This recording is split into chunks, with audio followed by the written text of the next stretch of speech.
To everyone welcome to LTX classes. మనం Indian పాలిటీలో important topics అన్ని కూడా ర్యాపిడ్ రివిజన్ సిరీస్లో కంటిన్యూ చేస్తున్నాం.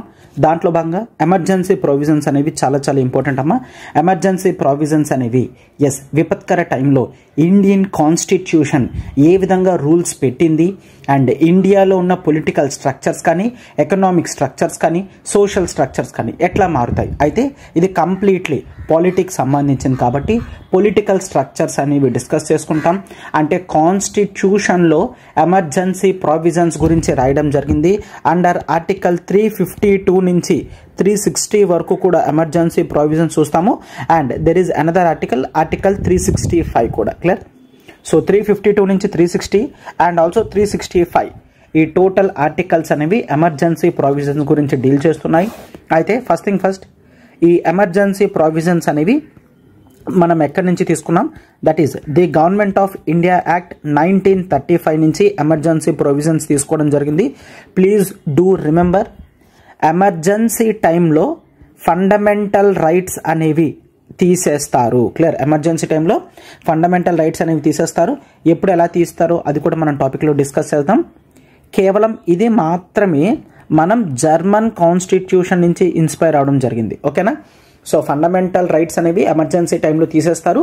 కేవలం ఆ ప్రొవిజన్ మాత్రమే, అంటే ఎమర్జెన్సీ ఉండేటప్పుడు ఫండమెంటల్ రైట్స్ని తీసేసే పద్ధతి ఏదైతే ఉంటుందో అది మాత్రమే జర్మనీ నుంచి ఇన్స్పైర్ అవ్వడం జరిగింది. బట్ బేసిక్గా ఎమర్జెన్సీ ప్రొవిజన్స్ మాత్రం గవర్నమెంట్ ఆఫ్ ఇండియా 1935 నుంచి మనం ఇన్స్పైర్ అవ్వడం జరిగింది అనమాట. ఓకేనా. ఎస్, ఈ ఎమర్జెన్సీ ప్రొవిజన్స్ అనేవి as we discuss it is under part 18 of Indian constitution. Part 18. అయితే టోటల్గా ఎన్ని టైప్స్ ఆఫ్ ఎమర్జెన్సీస్ ఉన్నాయో చూడండి. ఎన్ని టైప్స్ ఆఫ్ ఎమర్జెన్సీస్ అంటే there are 3 types of emergency. So first one that is called the proclamation of emergency అని అంటాం. The proclamation of emergency. Sir proclamation of emergency అంటే ఏంటి? ఎస్, ప్రొక్లమేషన్ ఆఫ్ ఎమర్జెన్సీ అంటే దీన్నే మనం జనరల్గా నేషనల్ ఎమర్జెన్సీ అని పిలుస్తాం. అయితే మనం పిలవడం నేషనల్ ఎమర్జెన్సీ అని పిలుస్తాము, బట్ కాన్స్టిట్యూషన్లో మాత్రం ప్రొక్లమేషన్ ఆఫ్ ఎమర్జెన్సీ అని ఉంటుందన్నమాట. క్లియర్. నేషన్ వైడ్గా కూడా ఎప్పుడైనా ఎమర్జెన్సీ సిచ్యువేషన్లో నేషనల్ ఎమర్జెన్సీ అనేది పెడతారనమాట. And there is the president's rule. Next presidents rule. Presidents rule అంటే కాన్స్టిట్యూషనల్ మిషనరీ బ్రేక్ డౌన్ అయితే ప్రెసిడెంట్ రూల్ చేయడం జరుగుతుంది. సో అందుకని దీన్ని పాపులర్గా ప్రెసిడెంట్స్ రూల్ అని అంటారు. అయితే దీన్నే మనం స్టేట్ ఎమర్జెన్సీ అని కూడా పిలుస్తాం. ఏమని పిలుస్తాం? State emergency. స్టేట్ ఎమర్జెన్సీ అని కూడా పిలుస్తాము. ఆర్ కాన్స్టిట్యూషనల్ ఎమర్జెన్సీ అని కూడా పిలుస్తాం. ఏంటి? Constitutional emergency. ఎందుకు కాన్స్టిట్యూషనల్ ఎమర్జెన్సీ? చెప్పాను కదా, కాన్స్టిట్యూషనల్ ప్రావిజన్స్కి తగ్గట్టుగా స్టేట్ లేకపోతే ప్రెసిడెంట్ ఈ ఎమర్జెన్సీ పెడతారు కదా, అందుకే కాన్స్టిట్యూషనల్ ఎమర్జెన్సీ అని కూడా అంటారు. And the other type of emergency that is the financial emergency. That is the financial emergency. అయితే గుర్తుంచుకోండి, ఓవరాల్గా that is proclamation of emergency. National emergency అనేది ఇంతవరకు 3 టైమ్స్ మాత్రమే పెట్టడం జరిగింది. 3 times. Presidents rule number of times పెట్టడం జరిగింది. Number of times. Financial emergency 0. ఇంతవరకు ఒక్కసారి కూడా ఫినాన్షియల్ ఎమర్జెన్సీ అనేది ఇండియాలో పెట్టలేదు. ఇది బేసిక్గా మీరు చూడాల్సింది, రైట్.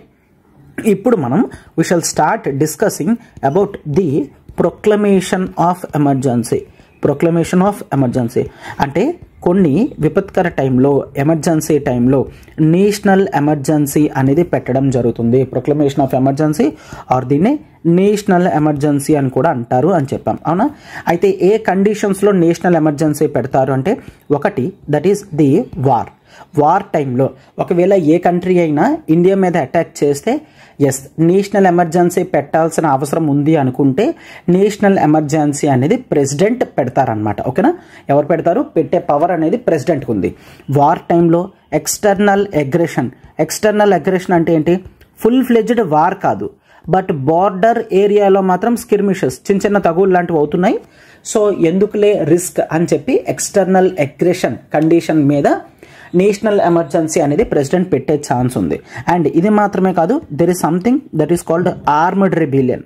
ఆర్మడ్ రెబిలియన్ అంటే ఇండియాలో ఉన్న ఆర్మడ్ ఫోర్సెస్ ఏవైతే ఉన్నాయో, మిలిటరీ, నేవీ, ఎయిర్ ఫోర్స్, ఒకవేళ అందులో ఎవరైనా ఇండియాకి ఎగెయిన్స్ట్గా రెబెల్ అయితే అలాంటప్పుడు కూడా నేషనల్ ఎమర్జెన్సీ అనేది డిక్లేర్ చేయగలరు. అయితే ఒకప్పుడు ఆర్మడ్ రెబెలియన్ అనేది ఉండేది కాదు, ఒకప్పుడు ఇంటర్నల్ డిస్టర్బెన్స్ అనేది ఉండేది. ఇంటర్నల్ డిస్టర్బెన్స్, ఈ ఇంటర్నల్ డిస్టర్బెన్స్ అనే కాన్సెప్ట్ని 1975లో మిస్యూజ్ చేయడం జరిగింది అని చెప్పి నెక్స్ట్ కాన్స్టిట్యూషనల్ అమెండ్మెంట్లో ఇంటర్నల్ డిస్టర్బెన్స్ అని కాస్త దాన్ని ఆర్మడ్ రెబిలియన్ కింద మార్చేశారు. ఎప్పుడు మార్చేశారు? 44th constitutional amendment act 1978. అయితే ఒక్కటి గుర్తుంచుకోండి, మీకు ఓవరాల్గా మోస్ట్ ఇంపార్టెంట్ ఏంటి అంటే అవుట్ ఆఫ్ అన్నిటికన్నా కాన్స్టిట్యూషనల్ అమెండ్మెంట్స్లో 44th కాన్స్టిట్యూషనల్ అమెండ్మెంట్స్లో ఏవైతే చేంజెస్ జరిగాయో అవి మోస్ట్ ఆఫ్ ది చేంజెస్ అన్నీ కూడా ఎమర్జెన్సీ గురించే జరిగాయి. ఒకవేళ మీకు బ్లైండ్గా ఒక క్వశ్చన్ వచ్చింది అనుకోండి, దానికి ఎగ్జాక్ట్గా ఆన్సర్ తెలియకపోతే blindly go with the 44th constitutional amendment act, ఎందుకంటే కన్ఫామ్గా వీటిల్లోనే చేంజెస్ అనేవి మనం చూసామన్నమాట. ఓకేనా? So war, external aggression, armed rebellion. ఈరోజు ఇంటర్నల్ డిస్టర్బెన్స్ అనేది లేదు, ఈరోజు మనకి ఆర్మడ్ రెబిలియన్ మాత్రమే ఉంది అని గుర్తుంచుకోండి. రైట్? ఎస్. అయితే ఎట్లా పెడతారో అనేది మనం చూసాం. సో ఇట్లా పెడితే is there any parliamentary approval procedure? Yes, parliamentary approval అనేది కూడా ఇంపార్టెంట్ కాన్సెప్ట్ కింద చూస్తాం. అంటే ఎప్పుడైతే ప్రెసిడెంట్ నేషనల్ ఎమర్జెన్సీ అనేది డిక్లేర్ చేయడం జరుగుతుందో అది ప్రెసిడెంట్ తనకి ఇష్టం వచ్చినట్టు డిక్లేర్ చేయడానికి లేదు. పార్లమెంట్ ఒక ఓవరార్కింగ్ బాడీ కింద కూడా చూసుకుంటుంది, ఒక సూపర్వైజరీ బాడీ కింద చూసుకుంటుంది. అంటే ప్రెసిడెంట్ నిజంగానే కాజ్ ఆఫ్ వార్ కానీ, ఎక్స్టర్నల్ అగ్రెషన్ అండ్ ఆర్మడ్ రెబిలియన్తో ఉంటే మాత్రమే పార్లమెంటరీ అప్రూవల్ వస్తుంది. అవునా? అయితే కాన్స్టిట్యూషన్లో చాలా క్లియర్గా చెప్పడం జరిగింది. దట్ ఈస్ ఈ అప్రూవల్ అనేది లోక్సభ అండ్ రాజ్యసభలో సపరేట్గా జరగాలి. అయితే ఇక్కడ it is required the special majority. Right? So రెండిట్లో కూడా స్పెషల్ మెజారిటీ రావాలి. స్పెషల్ మెజారిటీ అంటే half of the total membership and 2/3 of present and voting అనేది చూస్తాము. అండ్ లోక్సభలో సపరేట్గా, రాజ్యసభలో సపరేట్గా పాస్ అవ్వాలి. And president national emergency declare చేసిన 1 month లోపల పార్లమెంట్లో అప్రూవల్ రావాలి. Within 1 month. ఒకప్పుడు 2 months ఉండేది. 44th కాన్స్టిట్యూషనల్ అమెండ్మెంట్తో దీన్ని 1 monthకి చేంజ్ చేశారు. ఏవైతే చేంజెస్ చేశారో అవి మాత్రమే రాస్తున్నాను, పాతవన్నీ గుర్తుంచుకోవాల్సిన అవసరం లేదు. ఓకేనా? సో వీటిలో పాస్ అవ్వడం అనేది కావాలి. అయితే there might be question, sir national emergency declare చేసిన తర్వాత లోక్సభ డిజాల్వ్ అయిపోతే పరిస్థితి ఏంటి? ఎస్, ఒకవేళ నేషనల్ ఎమర్జెన్సీ డిక్లేర్ చేసిన తర్వాత లోక్సభ డిజాల్వ్ అయిపోతే ఆ బిల్ అనేది రాజ్యసభకు వెళ్తుంది. రాజ్యసభ ఆ రెజల్యూషన్ని పాస్ చేయాలి స్పెషల్ మెజారిటీతో. ఒకవేళ రాజ్యసభ స్పెషల్ మెజారిటీతో పాస్ చేయలేదా నేషనల్ ఎమర్జెన్సీ అనేది ఇంకా ఉండదు. ఒకవేళ రాజ్యసభ పాస్ చేసింది అంటే లోక్సభ పాస్ చేయకపోయినా లోక్సభ డిజాల్వ్ అయిపోయింది కాబట్టి నేషనల్ ఎమర్జెన్సీ కంటిన్యూ అవుతుంది. ఎంతవరకు? లోక్సభ డిజాల్వ్ అయిపోతే వెంటనే ఎలక్షన్స్ అనేవి కండక్ట్ చేస్తారు. ఎలక్షన్స్ కండక్ట్ చేసి కొత్త లోక్సభ వస్తుంది కదా, ఇప్పుడు కొత్త లోక్సభ యాక్సెప్ట్ చేస్తే ఎమర్జెన్సీ కంటిన్యూ అవుతుంది. ఒకవేళ కొత్తగా ఏర్పాటైన లోక్సభ యాక్సెప్ట్ చేయకపోతే వెంటనే ఎమర్జెన్సీ అనేది ఆపేయాలన్నమాట. నేషనల్ ఎమర్జెన్సీ అనేది ఆపేయాలి. సో ఈ విధమైన ప్రావిజన్స్ అనేవి మనం చూస్తాం. అయితే ఒకటి, ఎప్పుడైతే నేషనల్ ఎమర్జెన్సీ చెప్తారో ఈ నేషనల్ ఎమర్జెన్సీ అనేది కేవలం 6 months మాత్రమే వ్యాలిడిటీలో ఉంటుంది. ఓకేనా? National emergency let's take, so 2024 January 1st చెప్పారు అనుకోండి, Jan 1st. సో ఇది కేవలం June 31st వరకు మాత్రమే, June 30 వరకు మాత్రమే ఉంటుందన్నమాట. అంటే కేవలం 6 months వరకు మాత్రమే నేషనల్ ఎమర్జెన్సీ ఉంటుంది. But it can be renewed any number of times. ఎన్నిసార్లు అయినా రెన్యూ చేసుకోవచ్చు.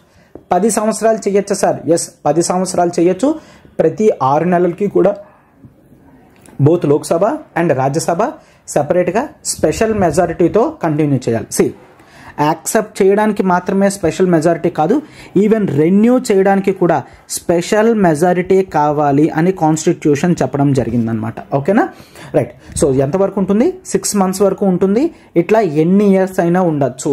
సార్ ఎన్ని ఇయర్స్, ఎటువంటి లిమిట్ కూడా కాన్స్టిట్యూషన్ పెట్టలేదు, ఇది గుర్తుంచుకోండి. Done, right. అయితే ఒకవేళ నేషనల్ ఎమర్జెన్సీ అనేది ఓకే ఒక 2 సార్లు 3 సార్లు రెన్యూ చేశారు, మరి దీన్ని ఆపాలంటే ఎలా సార్? ఆపడం అనేది రెవొకేషన్ కింద మనం చూస్తాము, రెవొకేషన్.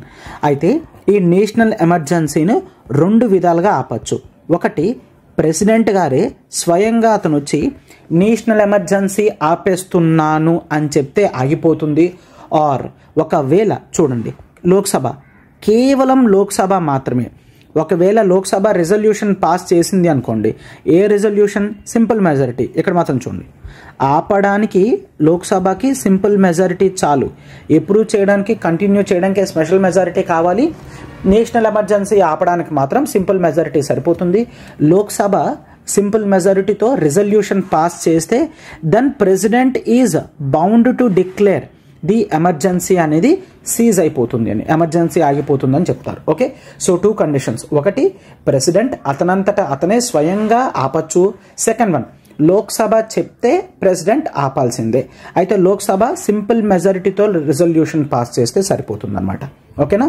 సో ఎలా పాస్ అవుతుంది, పాస్ అయితే ఎన్ని రోజులు ఉంటుంది, అండ్ రివోక్ ఆపాలి అంటే పరిస్థితి ఏంటి కూడా మనం చేసాం. Right, yes. అయితే ఈ నేషనల్ ఎమర్జెన్సీ అనేది మనం అబ్జర్వ్ చేస్తే దీంట్లో సెంటర్ స్టేట్ రిలేషన్స్ అనేవి కాస్త చేంజ్ అనేది అవుతుందన్నమాట. ఒకటి, నేషనల్ ఎమర్జెన్సీ టైంలో స్టేట్ యొక్క పవర్స్ అనేవి చాలా తగ్గిపోతాయి, సెంటర్కే ఎక్కువ పవర్స్ అనేవి ఉంటాయి. And when it comes to the part of legislature, clear, legislative matters, union లిస్ట్లో సబ్జెక్ట్స్ని పార్లమెంట్ చేస్తుంది. ఈవెన్ స్టేట్ లిస్ట్లో ఉన్న సబ్జెక్ట్ మ్యాటర్స్ మీద కూడా యాక్ట్ ఎవరైనా చేయగలరు అంటే పార్లమెంట్ మాత్రమే చేయగలదు అని గుర్తుంచుకోండి. క్లియర్? స్టేట్ లిస్ట్లో యాక్ట్స్ అనేవి పార్లమెంట్ చేయగలదు. సార్ స్టేట్ కూడా చేయగలదా? స్టేట్ కూడా చేయగలదు, పార్లమెంట్ కూడా చేయగలదు. అయితే ఇలా పార్లమెంట్ ఏవైతే స్టేట్ లిస్ట్లో సబ్జెక్ట్ మ్యాటర్ తీసుకొస్తుందో అది నేషనల్ ఎమర్జెన్సీ అయిపోయిన తర్వాత 6 months వరకు ఉండి ఎక్స్పైరీ అయిపోతాయి. 6 months వరకు ఉండి ఎక్స్పైరీ అయిపోతాయి అనమాట. Right, yes. సో 6 months వరకు ఉండి ఎక్స్పైరీ అయిపోతుంది అని మనం చూస్తాం. ఇది legislative matters. And executive matters కూడా సెంటర్కే పూర్తి పవర్స్ అనేవి ఉంటాయి అని మనం చూస్తాం. అండ్ ఇది మాత్రమే కాదు, that we also see financial powers కూడా కాస్త చేంజ్ అవుతాయి. అయితే దెర్ ఈస్ అ క్వశ్చన్ ఎగ్జామినేషన్స్లో కూడా, యూపీఎస్సీ కానీ స్టేట్ ఎగ్జామ్స్లో కూడా చాలాసార్లు అడగడం జరిగింది. అదేంటి అంటే నేషనల్ ఎమర్జెన్సీ టైంలో స్టేట్ గవర్నమెంట్ని డిజాల్వ్ చేయాలా, సస్పెండ్ కానీ డిజాల్వ్ కానీ స్టేట్ గవర్నమెంట్ని చెయ్యాలా? ఇట్ ఈజ్ నాట్ మ్యాండేటరీ, అవసరం లేదు. స్టేట్ గవర్నమెంట్ని అంటే స్టేట్ లెజిస్లేచర్ని డిజాల్వ్ చేయాల్సిన అవసరం లేదు. It is not mandatory. కన్ఫ్యూషన్గా అడుగుతారు, బట్ స్టేట్ లెజిస్లేచర్ని డిజాల్వ్ చేయాల్సిన అవసరం అనేది లేదు. ఈవెన్ ఫినాన్షియల్ పవర్స్లో కూడా సెంటర్కే ఎక్కువ పవర్స్ అనేవి ఉంటాయని చూస్తాం. అయితే మరొక ఇంపార్టెంట్ థింగ్ ఏంటి అంటే that what about the life of Lok Sabha and Rajya Sabha. Rajya Sabha life అనేది చేంజ్ అవ్వదు, ఎందుకంటే రాజ్యసభ అనేది ఒక పర్మనెంట్ బాడీ కాబట్టి. లైఫ్ ఆఫ్ లోక్సభ అనేది చేంజ్ అవుతుంది, స్టేట్ లెజిస్లేచర్ కూడా చేంజ్ అవుతుంది. ఓకే, ఎప్పుడైతే నేషనల్ ఎమర్జెన్సీ తీసుకొస్తారో కావాలి అంటే లోక్సభ లైఫ్ అనేది మనకి 1 year పెరుగుతుంది ఎట్ ఏ టైం. అంటే నేషనల్ ఎమర్జెన్సీ ఉంది అనుకోండి, నేషనల్ ఎమర్జెన్సీ కంటిన్యూ అయితే లైఫ్ ఆఫ్ లోక్సభ అనేది 5 years తర్వాత 1 year పెంచుతారు, 6 years. ఒకవేళ కావాలి అంటే మరొక 1 year పెంచగలరు. అలా పెంచుతూ 1 year పెంచుకుంటూ వెళ్తూ రెన్యూ చేయగలరు. ఒకవేళ life of Lok Sabha first time renew చేశారు, సెకండ్ టైం రెన్యూ చేయలేదనుకోండి, అలా చేయకపోతే మరొక 6 months ఉండి లోక్సభ అనేది డిజాల్వ్ అయిపోతుంది అనమాట. ఓకేనా? అంటే ఆర్డినరీగా 5 years కదా లోక్సభ, 5 years తర్వాత 1 year ఎక్స్ట్రా ఉంది, 6 years. మళ్ళీ ఇంకో 1 year ఉంచారనుకోండి, రెన్యూ చేశారు, 7 years ఉంటుంది. నెక్స్ట్ మళ్ళీ రెన్యూ చేయకపోతే ఆ నెక్స్ట్ 6 months తర్వాత ఆగిపోతుంది. So that life of Lok Sabha 5 years కాస్త 7.5 yearsకి వెళ్ళినట్టు అనమాట. రైట్, సో 1 year ఉంటుంది, రెన్యూ చేయొచ్చు. ఒకవేళ రెన్యూ చేయకపోతే 6 monthsలో ఆగిపోతుంది. This is the case with both Lok Sabha and state legislature. అంటే కావాలి అనుకుంటే స్టేట్ లెజిస్లేచర్ యొక్క లైఫ్ కూడా ఎక్స్పాండ్ చేయడానికి అవుతుంది అని మనం చూస్తాం, right. So these are the important things. ఇట్లా లైఫ్ ఆఫ్ లోక్సభ మీద చేంజెస్ వస్తుంది. లెజిస్లేటివ్, ఎగ్జిక్యూటివ్, ఫినాన్షియల్ పవర్స్లో కూడా నేషనల్ ఎమర్జెన్సీ టైంలో చేంజెస్ వస్తాయి అన్నమాట, right. And there is another important thing that national emergency పెడితే ఫండమెంటల్ రైట్స్ మీద ఏమైనా చేంజెస్ వస్తాయా? ఎస్, ఫండమెంటల్ రైట్స్ మీద చేంజెస్ వస్తాయి. That is under article 358 and article 359. రెండు ఆర్టికల్స్ అనేవి చూస్తాము. What happens under article 358? Article 358 ప్రకారం ఆర్టికల్ 19 అనేది ఉండదు. క్లియర్? నేషనల్ ఎమర్జెన్సీ డిక్లేర్ చేస్తే ఆర్టికల్ 19 అనేది ఉండదు. బట్ 44th కాన్స్టిట్యూషనల్ అమెండ్మెంట్ ఈ కండిషన్ పెట్టింది దట్ నేషనల్ ఎమర్జెన్సీ అనేది వార్ సిచ్యువేషన్లో కానీ ఆర్ ఎక్స్టర్నల్ అగ్రెషన్ వల్ల కానీ నేషనల్ ఎమర్జెన్సీ పెడితేనే ఆర్టికల్ 358 ఉంటుంది. అంటే ఆర్టికల్ 19 పోతుంది. అంటే ది ఆర్మ్డ్ రెబిలియన్ అనేది జరిగితే అప్పుడు నేషనల్ ఎమర్జెన్సీ పెడితే ఆర్టికల్ 19 ఆగిపోదు. అంటే ఆర్టికల్ 358 ఉండదు. కేవలం 2 కండిషన్స్లో మాత్రమే ఆర్టికల్ 358 అనేది ఉంటుంది. Clear? Then what is article 359? Article 359 ప్రకారం ప్రెసిడెంట్ ఒక ఆర్డర్ ఇస్తాడు. ఆ ఆర్డర్లో మెన్షన్ చేసిన ఫండమెంటల్ రైట్స్ అనేవి పోతాయి except article 20, article 21. Clear? So what is article 20? That is regarding conviction for offences. Clear? So article 20 that is conviction for offences చూస్తాము. article 21 అనేది freedom of life, personal liberty చూస్తాం. So supreme court చాలా క్లియర్గా చెప్పడం జరిగింది. ఏంటి? Article 20, 21 అనేది ఎట్టి పరిస్థితుల్లో కూడా పోదు, అవి ఉంటాయి. అవి కాకుండా ప్రెసిడెంట్ ఏదైతే ఫర్ ఎగ్జాంపుల్ ఆర్టికల్ 14 ఉండదు, 15 ఉండదు, 16 ఉండదు, 17 ఉండదు, 18 ఉండదు, ఇట్లా ఏవైనా చెప్పగలరు. చెప్పిన ఆర్టికల్స్ మాత్రమే పోతాయి. ఫర్ ఎగ్జాంపుల్ 14, 15, 16, 17, 18 అనేవి పోతాయి అని చెప్పారు. అట్లా అని చెప్తే కేవలం ఆ 5 ఫండమెంటల్ రైట్స్ మాత్రమే పోతాయి. 20, 21 ఉంటాయి. అండ్ ఈవెన్ 19 to రిమైనింగ్ 32 వరకు ప్రతిదీ కూడా ఉంటుంది అని చూస్తాం. ఓకేనా? ప్రెసిడెన్షియల్ ఆర్డర్లో మెన్షన్ చేసిన ఫండమెంటల్ రైట్స్ మాత్రమే ఉండవు. దట్ ఈజ్ ఆర్టికల్ 359 అనమాట, right. So this is the broad difference between 358, 359. 358 ప్రకారం కేవలం ఆర్టికల్ 19 పోతుంది. 359 ప్రకారం మాత్రం ప్రెసిడెంట్ ఇచ్చిన ఆర్డర్లో ఉన్నవన్నీ పోతాయి. బట్ ఒకవేళ ప్రెసిడెంట్ అన్నీ చెప్పినా సరే 20, 21 మాత్రం పోవు అని చూస్తామన్నమాట, right. Yes, so these are the national emergencies. అయితే ఎప్పుడెప్పుడు పెట్టారు national emergency? That is during 1962 India China war అయినప్పుడు పెట్టారు. 1971లోనే ఇంటర్నల్ డిస్టర్బెన్సెస్ అన్న పేరుతో పెట్టారు. And 1971 that is India Pakistan war, Bangladesh war టైంలో పెట్టారు. అండ్ 1975లో ఇంటర్నల్ డిస్టర్బెన్సెస్ అనే కండిషన్తో పెట్టడం అనేది జరిగింది. సో ఈ 3 కండిషన్స్లో మాత్రమే నేషనల్ ఎమర్జెన్సీ అనేది మనం చూస్తామన్నమాట. ఓకేనా? So this is completely about national emergency. Approval ఏంటి, రివకేషన్ ఏంటి, పవర్స్ ఏ విధంగా చేంజ్ అవుతున్నాయి అన్నీ కూడా మనం డిస్కస్ చేసాం. ఓకేనా? Right. And next it is the president's rule. National emergency తర్వాత ప్రెసిడెంట్స్ రూల్ అనేది అబ్జర్వ్ చేయాలి. Presidents rule is also important topic. Under presidents rule we generally take the article 356 and article 365. Clear? So article 356 ప్రకారం ఒకవేళ constitutional machinery కనుక break down అయ్యింది అంటే, అలా ప్రెసిడెంట్కి అనిపిస్తే, కాన్స్టిట్యూషనల్ మిషనరీ కనుక బ్రేక్ డౌన్ అయ్యింది అని ప్రెసిడెంట్కి అనిపిస్తే he can declare the president's rule. అయితే 365 మాత్రం సెంట్రల్ గవర్నమెంట్ స్టేట్కి కొన్ని డైరెక్టివ్స్ అనేది ఇస్తుంది. లాస్ట్ క్లాస్లో కూడా మనం చూసాం.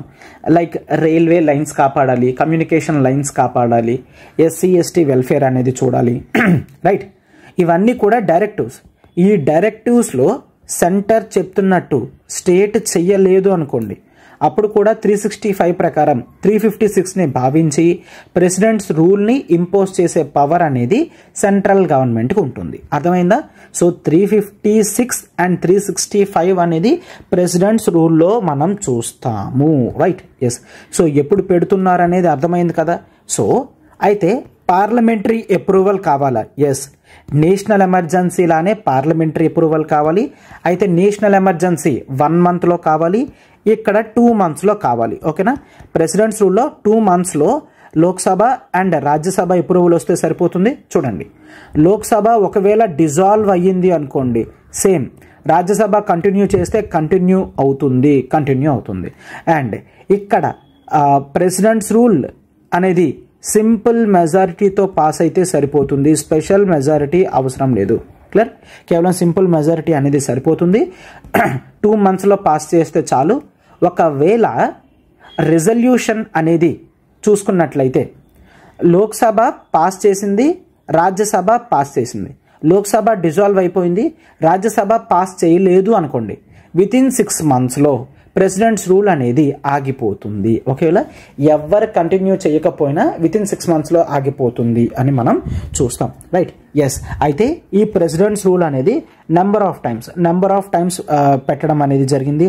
అండ్ ఇది మాత్రమే కాదు, వీ ఆల్సో టేక్ దట్ దీన్ని తీసేయాలి అంటే, సో ఈ ప్రెసిడెంట్స్ రూల్ అనేది తీసేయాలంటే ప్రెసిడెంట్ వచ్చి తీసేయడం జరుగుతుంది. అంటే రెవొకేషన్ పవర్ అనేది ప్రెసిడెంట్కి ఉంటుంది, లోక్సభకి లేదనమాట. అంటే సపరేట్గా లోక్సభ చెప్పడం అట్లాగేం లేదు, ప్రెసిడెంటే డైరెక్ట్గా రెవొకేషన్ అనేది చేస్తారు. రైట్? అండ్ ఇది మాత్రమే కాదు, ఇఫ్ యూ అబ్జర్వ్ ఈ నేషనల్ ఎమర్జెన్సీ అనేది ఈ ప్రెసిడెంట్స్ రూల్ అనేది ఎన్ని ఇయర్స్ ఉంటుంది? ఎన్ని ఇయర్స్ అంటే ప్రెసిడెంట్స్ రూల్ అనేది 3 years ఉంటుంది. 3 years ఉంటుంది. క్లియర్? 3 years ఉంటుంది.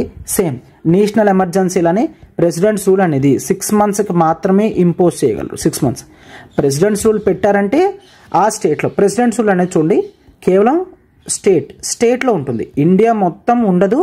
1, 2, 3 states ప్రెసిడెంట్ ఇష్టం. ప్రెసిడెంట్ ఏ స్టేట్లో కాన్స్టిట్యూషనల్ మిషనరీ బ్రేక్ డౌన్ అందని ఫీల్ అయితే ఆ స్టేట్లో మాత్రమే ప్రెసిడెంట్స్ రూల్ అనేది పెడతారు, అన్ని స్టేట్స్లో పెట్టాల్సిన అవసరం లేదు. అలానే నేషనల్ ఎమర్జెన్సీ అనేది కావాలంటే ఇండియా మొత్తం పెట్టచ్చు ఆర్ కొంత పార్ట్ పెట్టచ్చు. ఫర్ ఎగ్జాంపుల్, పాకిస్తాన్ నుంచి ప్రాబ్లం ఉంది అంటే కేవలం నార్త్ వెస్ట్లో ఉన్న స్టేట్స్లో మాత్రమే నేషనల్ ఎమర్జెన్సీ పెట్టచ్చు. చైనాతో వార్ అవుతుంది అంటే నార్త్ ఈస్ట్లో ఉన్న స్టేట్స్ మీద మాత్రమే నేషనల్ ఎమర్జెన్సీ అనేది పెట్టచ్చు. అలా ఉంటుంది. ఇక్కడ కూడా ప్రెసిడెంట్స్ రూల్ అనేది తీసుకొస్తే 6 months మాత్రమే ఉంటుంది. అట్లాగా నేషనల్ ఎమర్జెన్సీలో ఏం చూసాం, ఎన్నిసార్లు అయినా రిపీట్ చేయొచ్చు. బట్ ప్రెసిడెంట్స్ రూల్ మాత్రం 3 years మాత్రమే మ్యాక్సిమం టైం అనమాట. 3 years లోపల ఖచ్చితంగా మళ్ళీ ఎలక్షన్స్ పెట్టాలి. క్లియర్? ఎందుకంటే ఒకవేళ ప్రెసిడెంట్స్ రూల్ కనుక డిక్లేర్ చేశారు అంటే స్టేట్ లెజిస్లేచర్ ఏదైతే ఉంటుందో దీన్ని అయితే డిజాల్వ్ చేయాలి ఆర్ సస్పెండ్ చేయాలి. డిజాల్వ్ ఆర్ సస్పెండ్ చేయాలి. అయితే ఎలక్షన్స్ అనేవి కండక్ట్ చేయాలి. ఎలక్షన్స్ కండక్ట్ చేసి కొత్త లెజిస్లేటివ్ అసెంబ్లీ తీసుకొస్తారు. ఎందుకు? కొత్త లెజిస్లేటివ్ అసెంబ్లీ కాన్స్టిట్యూషనల్ మిషనరీకి అనుగుణంగా రూలింగ్ అనేది చేస్తుంది అని భావిస్తారనమాట. ఓకేనా? సో ఎలక్షన్స్ అనేవి కండక్ట్ చేస్తారు. అయితే ఈ ఎలక్షన్స్ అనేవి వితిన్ 3 yearsలో కండక్ట్ చేయాలి. There is a small thing, 44th constitutional amendment ఏం చెప్పింది అంటే యాక్చువల్లీ ప్రెసిడెంట్స్ రూల్ అనేది కేవలం 1 year మాత్రమే ఉంచండి. 1 year దాటిన తర్వాత ఉంచాలి అంటే ఈ 2 conditions సాటిస్ఫై అవ్వాలి. ఏంటి? ఒకవేళ దేశంలో నేషనల్ ఎమర్జెన్సీ ఉంది అనుకోండి, అప్పుడు ఎలక్షన్స్ కండక్ట్ చేయలేరు కాబట్టి అప్పుడు ప్రెసిడెంట్స్ రూల్ కంటిన్యూ అవుతుంది. సెకండ్ వన్ వి టేక్, ఒకవేళ ఎలక్షన్ కమిషన్ ఆఫ్ ఇండియా చెప్పింది అనుకోండి, ఈ ప్లేస్లో ఎలక్షన్స్ అప్పుడే పెట్టలేము అని చెప్తే అప్పుడు కూడా ప్రెసిడెంట్స్ రూల్ అనేది 1 year దాటి 3 years దాకా వెళ్తుంది అనమాట. ఓకేనా? సో ఇవన్నీ కూడా మనం ప్రెసిడెంట్స్ రూల్లో చూస్తాము. And we also take presidents rule టైంలో క్లియర్ పార్లమెంట్ స్టేట్ లెజిస్లేచర్లో ఉన్న చట్టాలను చేయగలదు. మనం చూసాము నేషనల్ ఎమర్జెన్సీ టైంలో కూడా చేయగలదు. అండ్ స్టేట్ లెజిస్లేచర్లో ఉన్న సబ్జెక్ట్ మ్యాటర్ మీద పార్లమెంట్ లెజిస్లేచర్ అనేది చేయగలదు. నేషనల్ ఎమర్జెన్సీలో చేస్తే నేషనల్ ఎమర్జెన్సీ కంప్లీట్ అయిపోతే 6 months తర్వాత ఎక్స్పైరీ అవుతుందని చెప్పాం. బట్ ప్రెసిడెంట్స్ రూల్లో పార్లమెంట్ స్టేట్ లెజిస్లేచర్లో కనుక యాక్ట్ చేసింది అంటే ఈ యాక్ట్ ప్రెసిడెంట్స్ రూల్ అయిపోయిన తర్వాత కూడా కంటిన్యూ అవుతుంది. అయితే అట్లా తీసుకొచ్చిన యాక్ట్స్ అనేవి ఆగిపోవాలి అనుకుంటే మాత్రం స్టేట్ లెజిస్లేచర్లో దానికి తగ్గట్టుగా రెజల్యూషన్ అనేది పాస్ చేయాలి. అంటే ఆ టైంలో ప్రెసిడెంట్స్ రూల్ ఏదైతే తీసుకొచ్చారో ఆ టైంలో ఉన్న ఈ చట్టం అనేది మరి ఇంకా అవ్వదు అని రిపీల్ చేస్తేనే రిపీల్ అవుతుంది, లేదంటే ఎన్ని సంవత్సరాలైనా కంటిన్యూ అవుతుంది. అంటే ప్రెసిడెంట్స్ రూల్ ఆపేసిన తర్వాత కూడా రిపీల్ చెయ్యకపోతే కంటిన్యూ అవుతూనే ఉంటుంది. బట్ నేషనల్ ఎమర్జెన్సీలో మాత్రం పార్లమెంట్ స్టేట్ లెజిస్లేచర్లో చట్టం చేస్తే 6 మంత్స్లో ఒకవేళ మళ్ళీ నేషనల్ ఎమర్జెన్సీ కంటిన్యూ అవ్వకపోతే ఆగిపోతుంది అని చూస్తాం. So this is the basic difference national ఎమర్జెన్సీకి స్టేట్ ఎమర్జెన్సీకి పార్లమెంట్ యొక్క యాక్ట్స్ ఏ విధమైన ఎఫెక్ట్ చూపిస్తున్నాయి అనేది మనం చూస్తాం అన్నమాట. Right? Yes. So this is the president's rule. And the last that is financial emergency. This is simply ఈ ఫినాన్షియల్ ఎమర్జెన్సీ అనేది ఎప్పుడైతే ఇండియా చాలా ఫినాన్షియల్గా చాలా క్రిటికల్ కండిషన్లోకి వస్తుందో అప్పుడు ఫినాన్షియల్ ఎమర్జెన్సీ అనేది డిక్లేర్ చేస్తారు. This will take under article 360 ప్రకారం ఫినాన్షియల్ ఎమర్జెన్సీ అనేది చూస్తాము. అయితే ఈ ఫినాన్షియల్ ఎమర్జెన్సీ వచ్చేటప్పుడు ఇండియా మొత్తం కూడా సేమ్ ఫినాన్షియల్ మ్యాటర్స్లో ఫెడరల్ పవర్స్ అవుతుంది. ఎవరి శాలరీస్ అయినా కట్ చేయగలదు. స్టేట్ యొక్క బడ్జెట్స్ కూడా ఓవర్వ్యూ చేసి చెప్పగలదు. ఖర్చులు అనేవి తగ్గించాలి అని అందరికీ కూడా చెప్పగలదు. అయితే ఫినాన్షియల్ ఎమర్జెన్సీకి ఎటువంటి పార్లమెంటరీ అప్రూవల్ 1 సంవత్సరమే ఉంటుంది, 2 సంవత్సరాలే ఉంటుంది, అట్లాగేముండదు. కంటిన్యూస్గా ఫినాన్షియల్ ఎమర్జెన్సీ అనేది ఉంటుంది. ఎప్పుడైతే ప్రెసిడెంట్ ఆపేయాలనుకుంటారో అప్పుడు మాత్రమే ఆపేస్తారు. ఇటువంటి ఎగ్జిక్యూటివ్ లెజిస్లేటివ్ పవర్స్ అనేవి డిఫరెన్సెస్ అవ్వవు సెంటర్కి స్టేట్కి, కేవలం ఫినాన్షియల్ మ్యాటర్స్లోనే చూస్తాము. అయితే ఇంతవరకు ఎప్పుడు కూడా ఫినాన్షియల్ ఎమర్జెన్సీ అనేది పాస్ చేయలేదు కాబట్టి ఎటువంటి లైవ్ ప్రాక్టికల్ ఎగ్జాంపుల్స్ అనేవి మనం చూడమన్నమాట. Hope this is completely clear. Emergency అంతా కూడా ఎమర్జెన్సీ టాపిక్స్ అన్నీ కూడా ఇక్కడ క్లియర్గా చెప్పాను కదా. ఇందులో ఉన్నవన్నీ గుర్తుంచుకోండి. ఎగ్జామ్కి మీకు చాలా చాలా చాలా హెల్ప్ చేస్తాయి. కన్ఫ్యూషన్ లేకుండా క్లియర్గా అన్నీ కూడా చెప్పాను. సో టాపిక్ అయిపోయిన తర్వాత మీరు చదువుకుంటే మీకు ఇంకా క్లియర్గా క్లారిటీగా ఉంటుందన్నమాట. అయితే hope you enjoyed this session. So ఎవరైతే క్లాస్ చూస్తున్నారో we request everyone to hit the like button and మీ అమూల్యమైన కామెంట్స్ కూడా మాకు తెలియజేయండి. అది మాకు మరింత ఎంతూసియాజం అనేది ఇస్తుంది అనమాట. Right? Yes. So thank you. We shall meet in the next class.